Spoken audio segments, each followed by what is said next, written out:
surreal to, I mean, I literally feel like I'm living in a dream. I really do.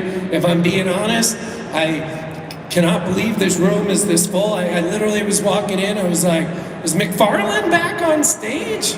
Like, I don't take any of this for granted. So thank you all for being here. Very appreciate it very much.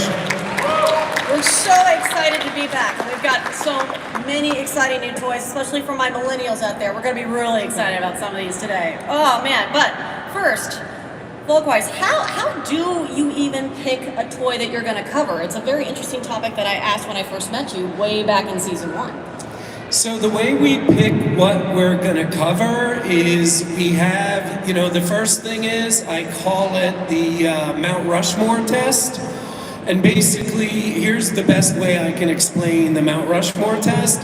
My wife thinks that Star Trek is a weird religion that I am in.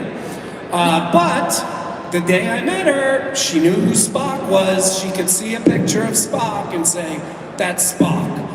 So, Transformers, pretty much everybody knows Optimus Prime, everybody knows Barbie. So we really need a Mount Rushmore character to make sure we should be doing it. That's number one. Number two is it needs to have at least 2 generations under its belt. And what I mean by that is, I played with Optimus Prime. My 5-year-old plays with Optimus Prime. I would have to hope my grandkids will play with Optimus Prime. So we really don't cover any toys that don't cover at least 2 generations worth of fans. Because, as I always say, these are not cheap shows to make. These are pretty expensive episodes. So they really have to be broad enough so that it appeals to an audience that there's enough people to tune in and watch. And then the third of 3 is, and this may sound obvious, but we learned the hard way, it's not, there has to be a good story. There have been some toys, not many, but there have been some toys that someone created the idea, somebody put them out, and they were a huge hit. And that's awesome for that toy company. It's really bad for documentarians 30 years later, because it's really hard to make a TV show when everything is going great and there's no problems. In fact, even though we're doing Nerf in season 4, Nerf was a jump ball because Nerf was a very, very quick success story. So it was really hard to find something that we could add value to make it worth watching. But don't you worry, we fucking found it. So, and I can say that because we're in New York. If this was San Diego, I wouldn't use that word. Excellent. So then... Right, Maud? Yes. Yeah, right. We fucking love it. See, we're all on that today. Yeah, New Yorkers. Okay, so once you pick a toy brand, then the question is, how do you even get started? And I'd like to start with Stillman here. I want you to talk a little about the research and development of that area. Lean in, man. Lean in. Hey, Stillman. All right. Yeah, so it's the very first thing you do when you decide you want to do a toy. After Brian has said, this is something that I want to collect, I want to put on the TV show, then he sends the rest of us out there, and it's all about, first you start digging up the people who might have been involved. You start shaking every tree you can find. You start looking for old articles. You start looking for anything that starts giving you leads on where to go, and also leads on what the stories might be, what's been talked about, what's out there, what's interesting that you can kind of pursue, especially if it hasn't really been dug deep into, because there's always more to the stories than what might appear in a short article or something like that. So it's all about digging into that to figure out what the baseline is, and then from there it is a lot of phone calls. I mean, I have talked to so many people that if we were still paying for regular phone bills and stuff, I'd be broke by now.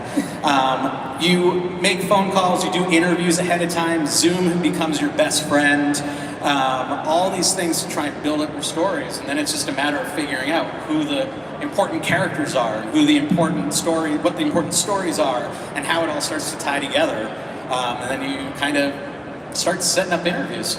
Yeah, and speaking of pre-interviews, Maud, I believe you can speak further to Can this. I jump in for 1 second Sure, to add Volkweis. something? I'm not adding something to what Brian said, but just little toys that made us fun fact history for you. So I met Brian about 2 years before Toys That Made Us was greenlit. And the way I met him was I had read a USA Today article about a documentary that he had made called Plastic Galaxy that was all about Star Wars. So there was an email address, I reached out to him, we went to The Keg. I don't know if that still exists, but it was a great restaurant, great breadsticks in Manhattan. And we had lunch, we bonded, we got along, everything was great. About 2 years later, Netflix greenlit Toys That Made Us, and I called Brian. This really is one of the most surprising things of my entire career. I called him up and I was like, hey, Netflix just greenlit the show about toys. First episode is going to be about Star Wars toys. I know this is crazy, but is there any chance you would share, for anyone without gray hair, I'm sorry if you don't know what this word means, is there any way you would share your Rolodex with us? So instead of us spending months trying to find all these people, Dad, you can send us an email and we can get to work. And Brian, being Brian, goes, no problem, when do you need it? And I'm like, in the next couple weeks. And he sent us that list the same day. And it really, not only did it speed up the making of the show, but I would argue it increased the quality of the show drastically, because the amount of time we would have spent researching those people, instead of having to do that, we just went off his list and then we knew what we had to do and we put that time into other stuff that made the show even better.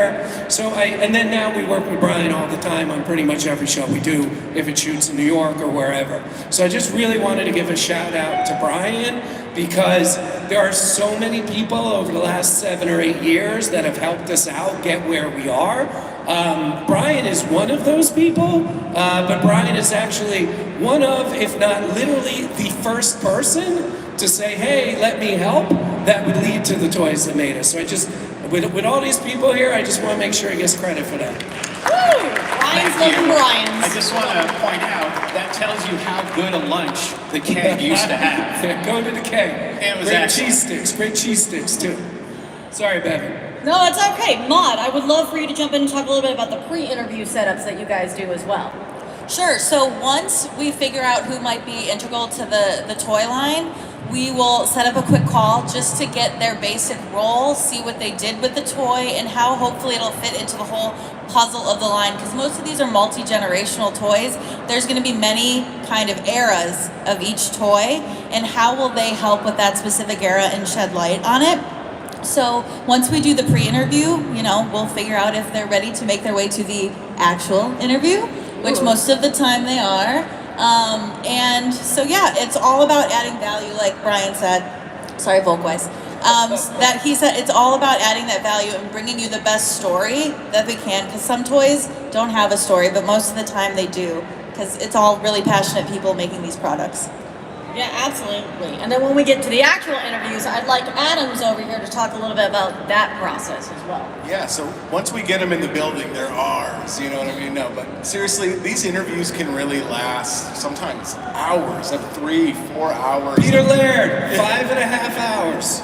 And what I always found to be the most interesting part of the interview process is, sometimes we're uncovering scoop that we didn't know we were going to ask about. We didn't have a question prepared, but based on the stuff that they're talking about in the actual interview, we have to do a hard pivot. I think, Brian, you have an example from the Star Wars episode. You mean Volkweis?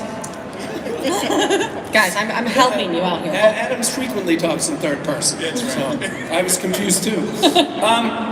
No, we were doing Star Wars Toys That Made Us episode. And so one of the things I know from the corporate side of my career, go for the lawyers. And that came out wrong. I do not mean kill lawyers. What I mean is, when you're doing documentaries, find the lawyers. Because again, I have a whole other part of my job where I actually deal with lawyers a lot and contracts and all that fun stuff, spreadsheets. The lawyers are frequently the only people at a company that know everything. They see everything. They see the marketing, they see the development, they see the production. So we always go find the lawyers, publicists too, by the way. If you ever wonder, like, how does Nacelle do what we do? There's a little tip. Go for the lawyers, go for the publicists, especially the publicists. They talk even more. So we were interviewing this guy named Jim Kipling, who was the lawyer at Kenner, and we're sitting there in Cincinnati. He was the last interview of the day, and at some point early in the interview, he's like, da-da-da-da-da, da-da-da-da-da, and George Lucas didn't make any money from the toys. And I'm like, and he was an older guy, you know, probably mid to late 80s, and I'm like, sorry, sir, you mean he made all his money from the toys? And he goes, no, he didn't make any money from the toys. And I'm like, oh, you know, older guy, might be starting to lose it. And I'm like, you know, I'm trying to be polite. I'm like, you know, sir, my whole life I've heard George Lucas actually made his money from the toys and not from the movies. And he goes, no, he didn't make any money from the toys. He made 1.5%. I brought the contract. Do you want to see it? Sure. So we literally pulled out the contract, like a 40-year contract between George Lucas and Kenner, showed us the contract, and we had been working on that episode for probably 5 months at that point, all under the assumption that George had made no money from the toys, or made all his money from the toys. And we literally threw the cutout, started over. So that's a great example of sometimes when you're in the field, you gotta pivot. Absolutely. Then once you pivot and you film, Stillman, I'd love you to talk a little bit about the editing and the post-production of the toys as well, and then we'll move. Sure. And then we'll pivot. The thing that documentaries are, you know, with a narrative film, you've got a script, you've got storyboards, you've got all these things that tell you what your movie's going to be, what your TV show's going to be. With documentaries, you don't. They are built so much in the editing room. You go out and you have an idea of what you want. You think you know what all the stories are, but seeing it all put together ahead of time is really, really difficult. So you go into the editing process with hours and hours and hours. I worked on an interview or a documentary once where I interviewed 72 people. All right, and we had, I don't even know how many hours of footage we had for something that's only supposed to be an hour and 45 minutes. And you have to sift through it all. And what you're doing is you are having conversations. You're going back and forth. You're talking to Brian, this Brian. You might be talking to this Brian. I mean, you're talking to anyone you know, sort of mentally putting these pieces into place to find your narrative. And of course, your editor is doing this as well, until you slowly start to see these stories come together. And some of them are the stories you figured they'd be going into it, and some of them you realize, you know, it's kind of interesting, but only for about 4 seconds. This other thing has been interesting for the last 5 minutes. Maybe that's where we want to lead into it a little bit. One thing I learned a lot, actually, from working with these guys is finding the peril of a situation. You know, where's the drama? I used to have a journalism teacher way back who'd always say, find the drama. And what you want to do is you find those emotional tipping points, and then you almost work backwards from them. Like, well, how did they get to this point? Yeah, the build-up, what is it that led them to this point of crisis? And those often make good narratives. Sometimes they just make depressing narratives, and you don't want to go there. But it's editing, I think, is the hardest part of all this. The rest is just physical labor and asking questions and meeting super cool people, which is, I would do that for free, but don't tell him. A lot of witnesses. But the editing part is really where you start banging your head against the wall. But then when it starts to fall into place, it's like the best feeling. And you just walk out of the editing bay kind of skipping, because it's like suddenly things work. You see this picture, you see this story. Ooh, speaking of seeing the story, I believe we're about to see a video as well. Like what I did there? Oh man, thank you. Superpowers timekeeping here. Look at me go. Brian Volkweis, would you please tee up on this video that we're about to watch? Yeah, I mean, if I'm being very honest, this is the video we made for San Diego that announced what all the toy lines would be that we were covering. So some of this will not be news to you, but hope you like the video. All right, let's play this video. Told you millennials would love it. Told you would love it. But, so let's get started. Let's talk some toys. Folkwise, ready to talk some Hot Wheels with me? Yeah, we're calling it Hot Wheels because truthfully that sounds better than being like, it's our episode about cars. But truthfully, it's our episode about cars. So we will be covering Matchbox. We will certainly be covering Micro Machines. Big Micro Machines fan right here. But I mean, we obviously will be doing a lot on Hot Wheels too. Hot Wheels is an amazing, amazing story. People don't realize how crazy it started. We actually, the first film, we're not really supposed to start filming until January, but we already started shooting, and that was because we had found a fan, a Hot Wheels collector that had the entire Wave 1, and they were not called Waves back then, they were just called cars. Yeah, we found a collector who had Wave 1, and we went to his house. I think he's closer to 100 than 90, and we made sure to film that very quickly.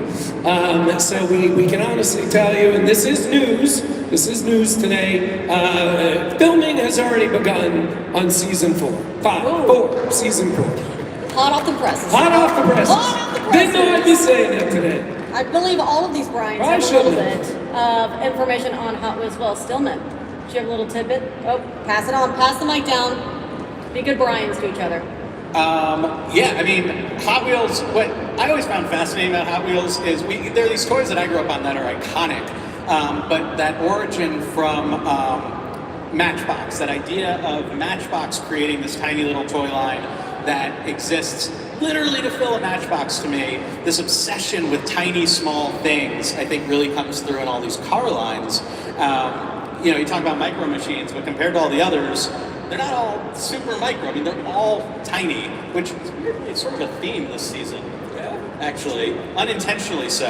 I think that it's, all growing out of that, and it's also a weird nod to the UK that we owe on a toy line this season. There are a lot of weird themes emerging this season that I'm only now seeing between all the shows. That's what happens when you start making a documentary, right? It's unscripted and you pivot. Anyways, pivoting to Adams over here. I mean, Hot Wheels, like everyone said, is a fantastic story. I mean, it's cool that we're now sitting in the same building that it was unveiled in 1968 at Toy Fair. Mattel, they produce over 500 million with a B Hot Wheels every year, which means they're making over 2 billion tiny little wheels every single year, which is, I found that to be absolutely incredible. So None of those are motorcycles? well, I guess, yeah. Or tricycles? Well, some of them are. Okay. Not many, though. Okay, just asking. I like to be very specific when it comes to math. And actually, technically, it wouldn't have been this building. It would have been the old Toy Fair building, which is down on 25th Street and Broadway. Which, if any of you ever go and hunt through there, the old toy factory, somewhere buried deep in there, they still have a plaque to Bernie Loomis, who was the creator of Star Wars toys, who was running Kenner at the time, for his award of being a toy innovator. Now it's an eaterly, so you'll have to eat your way through and lie to people about why you're there. Speaking of things that people should not eat, but a lot of kids had to right now, is Nerf. It's Nerf or nothing, baby. Are we excited for why choose Nerf? What's the story behind that, Brian Volkweiss? So Nerf is very interesting. I'm always curious to know. So we're going to do a little crowd participation on this one. And be honest, I can read minds. How many people here know and understand that Nerf, for over 30 years, no matter if there is a new Star Wars movie, a new Harry Potter movie, a new Barbie movie, how many people here, by a show of hands, understand that no matter what else is going on, Nerf for over 30 years is always the #1 toy in America? Nope. One person. We got one. Maybe we got two. Two. Where's the in the back? So that's obviously not a lot of people. Now, I'm not as good at math as Brian Adams is, but I was blown away when I heard that. Could not believe that. The #1 toy in this country, long before it was all guns, is Nerf. So we really have worked hard to figure out a way into Nerf, because the story, like I said, it was a very, very fast success. So we have found 2 ways into the story that I think will blow people's minds. A, about where Nerf actually comes from, and B, the transition from sporting equipment to weaponry, which now includes Gatling guns, grenades, you name it. It's a quite fascinating story. So we got a lot of scoop. Which you'll have to stay tuned for. Stay tuned. Does anyone know what Nerf stands for?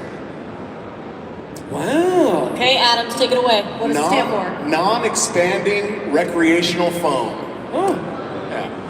The more you know, Take that one to guys. work. The more you know, guys. But I'm excited, my millennials. We're finally getting Pokemon. Woo! Mr. Volkwise, this is my generation right now. Why are we now getting a Pokemon? I'm excited. Maybe you should take this one. No, I'm just saying that this is my generation. My brothers especially, like, man. Here's what I'll say. Two fun facts. Well, one fun fact, one obvious fact. Obvious fact, it's Pokemon. How could we not do Pokemon? 2, it is an unbelievably interesting story. It is the epitome of a toy, of a product, of a genre of toy. Shouldn't have happened. The amount of people it took to make this happen that were all laughed out of the room and yet somehow didn't get fired and got it to actually exist. It's a great story. Number 2, if you haven't seen it, it's amazing. Wikipedia, there is a Wikipedia page that lists in order of gross revenue the biggest IPs on Earth. Number 1 is Pokemon. Clearly. A couple interesting things about that. There are IPs on the list well over 50 years. Pokemon is barely 20 years. That's number 1. Number 2, Pokemon, if you look at its gross revenue, it's more than the next 6 IPs combined. So that's just like with Nerf. Who knew it's the biggest best-selling toy every year? Pokemon, we all know it's big, we all know it's great. Maybe it's a little bigger and a little greater than we all thought, because I could not believe how big it actually was. And it's a great story. But you know who actually knew is Mr. Adams over here. He's a big Pokemon fan. Oh, I definitely am, yeah. I mean, I think Pokemon is so interesting because, you know, not only are there so many characters, but each one of those characters, they've really taken a lot of time to, you know, develop them and develop their backstories. You know, you think of like Pikachu versus Meowth, right? It's such a funny kind of like situation because, you know, Pikachu is number 25 on the Pokedex, Meowth is number 52. You know, one's a mouse, one's a cat, one's on the good side, one's on the bad side. So that was just something like in the development that somebody just had this funny idea while developing Pokemon and added it in. And now we get to live with these kind of cool little backstories and things that, you know, keep the franchise alive and running really well. By the way, not to derail our own panel, but I do love fun facts. Check this out. Top 100 IPs on planet Earth. There are 8.5 billion of us, humans, on this planet. 50% of the list comes from a country with 70 million people. Any guesses? Japan. So Japan, a bunch of islands, 70 million out of 8.5 billion is responsible for 50% of the most valuable IPs on planet Earth. Isn't that interesting? Was that worth derailing our own panel for? I'll allow it, but I really want to get to this next one, which is American Greetings, because I want to bring in some girl power over here with Maud here, because this is interesting. We got a lot of Care Bears, strawberry shortcake. Come on, Maud, come on in. Tell us about Well, that. it's not just girl brands. We have, you know, My Pet Monster, Mad Sure, Balls. sure. But we're going to do the girl stuff first. Let's do the girl stuff first. Okay, so I collected Care Bears growing up. Love them. I don't know if most people know that Care-a-Lot, where the Care Bears live, is based on Camelot. And also Love-a-Lot Bear, based on Sir Lancelot. They had their own kind of Knights of the Round Table, but they sat at a heart-shaped table. And, you know, it's just a brand that's lasted for so long. It is they're really trying to kind of go the way of My Little Pony now, and I feel modernizing it. And Strawberry Shortcake, the same. She's being modernized as well, and it's been really interesting to see how she's changed. But did you also know that she was voiced in those 1980 specials? She was voiced by a woman who would voice Minnie Mouse as well, up until her passing in 2019. But to go to the boys, for Mad Balls, I don't know if anybody's into gross out toys, but I didn't know they had a line of comic books, had no idea, but I also didn't know that Stan Lee was involved in that comic book deal. Had no idea, and I'm sure the episode will explore more of that. But Well, I just want to say for the record, I played with Strawberry Shortcake and I did not play with Mad Balls. So, I love this fun fact. Now this is fun. That's a fun I fact. have I'm not sure why, but that did happen. I have a vaguely tangential Strawberry Shortcake story that relates to Star Wars toys as well. There's a group of collectors out there who are hardcore, I mean, I'm sure many of you know hardcore collectors, and they would track down the old guys who worked at Kenner to hunt for Star Wars toys.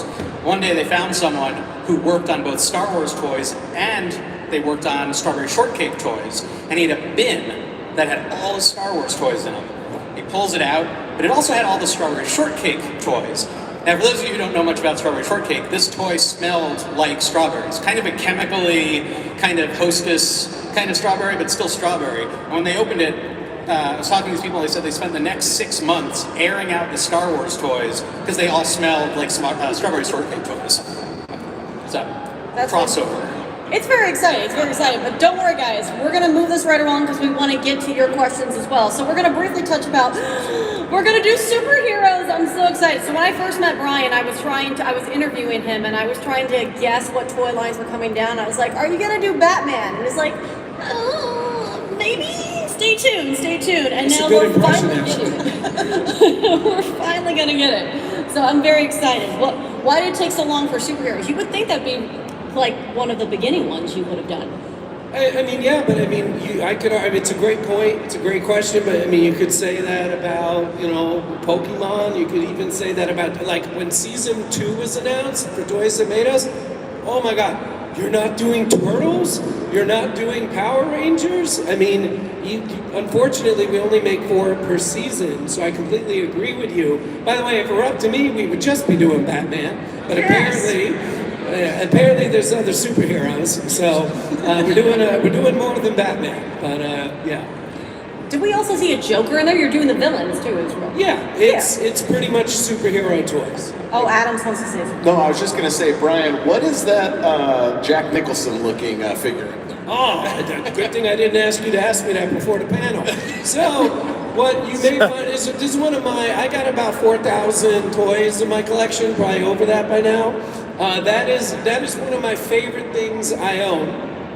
That is the prototype that Toy Biz made of Jack Nicholson as the Joker that they brought to Jack Nicholson's house that he held in his own hand and said, "Wow, this is beautiful. No, you cannot use my name and likeness."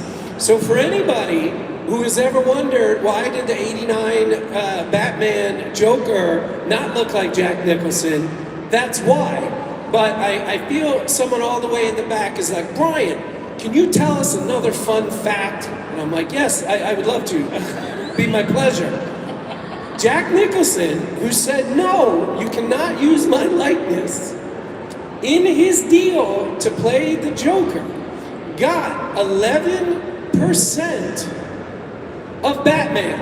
And just to be clear why I said it that way, he didn't get 11% of 1989 Batman. He got 11% of Batman. So when Nolan's movies made about $3 billion, you gotta figure 1.5 of that went to Warner's. Jack Nicholson, I'm not the best at math, got 11, I wish it was 10%, then I could do it. But Jack Nicholson gets 11%. If you buy a Batman figure from McFarlane today, Jack's getting a dime. So there's another fun fact for you. Smart man indeed. All right, let's talk about Ghostbusters. I'm really excited to do this. Okay, Adams, Stillman, tell me some bustin' moves really quick. Quick fun facts. Quick fun facts. My favorite part about the original Ghostbusters. So, do all of you know that there was a Ghostbusters before Ghostbusters? There's an old TV show. Oh. Raise your hands. See some hands. Yes. Yeah. Okay. Good. See, I like how pop culturally literate you all are. And the man who played the gorilla. So, that's the other thing. The original Ghostbusters had a gorilla figure, because of course it did. The guy who played the gorilla was a guy named Bob. Bob. Oh my God. Bob Burns. He's a collector. He owns things like original props. He owns like the old time machine. He owns stuff from Aliens and stuff like that. But he really made his bones jumping around in a gorilla suit for something that would be Ghostbusters. The fact that there are toys for that, I think that's the greatest thing in the world. That's fantastic, and we're finally gonna. But how many? So we're seeing a bunch of different Ghostbusters up here. So how much Ghostbusters are we busting up here? Like, are we covering all of it? What's going on? I mean, we're busting quite a bit because it feels good. It does, yes. Too soon? Too soon. No, I already made that. We're covering the move. We're covering anybody who made toys for Ghostbusters. We're doing. So. Excellent. No restrictions there. But we're making it simple. 2016 Ghostbusters, here we come. By the way, also love that movie. The only problem with that movie, terrible trailer. That's a And hot everybody take. walks out. Bye. Hot take on a hot mic. Look, that's why we're going to pivot to Polly Pocket Mod. I want to bring you back in here. We're going to do some Polly Pocket. Yes, Polly Pocket. Yes, my millennials. We're going Polly Pocket right now. I'm clearly biased, of course. So Polly Pocket originally was going to be a documentary that goes along with a book that will be coming out next year through NACL, The Legacy of Polly Pocket. And for this, we were able to speak with Chris Wiggs, who's the inventor. Before his passing, he passed this June. But the reason that this story is so amazing is because Chris, he literally just made this for his daughter. He thought of this great idea, made it for her. Then a few years later, he's like, oh, you know what, maybe I can sell this. Because he was an inventor, that was his business. But he simply made it for the love of his daughter, and he was an independent inventor. All throughout her time at Mattel, up until about 2007, he and his partner owned the rights to that. Mattel never owned it until then. And so he was collecting royalties, he was still part of the process. And to have that interview with him and to get that story is just amazing, and I can't wait for you guys to see it. If I can just interrupt for a second, again, when you're up on a panel like this, a lot of it is, communicating information. Some of it is being a hype man for the other people on the panel. So let me do a little hype man shit here. So Maude, and I love when people do this, Maude just really kind of downplayed a huge part of the story. So here's the things she downplayed. Number one, we announced 2 years ago that we were starting a book division. She reached out to me. I think we'd already met through... Well, I worked at Popular Mechanics back then. That's right. So that's how we had met. So we had just met. She had interviewed me, and that was it. She reaches out to me. She goes, hey, I hear you're doing books. Why don't you do a book on Polly Pocket? I love Polly Pocket. I didn't know anything about Polly Pocket. So I was like, great, we should do a book about Polly Pocket.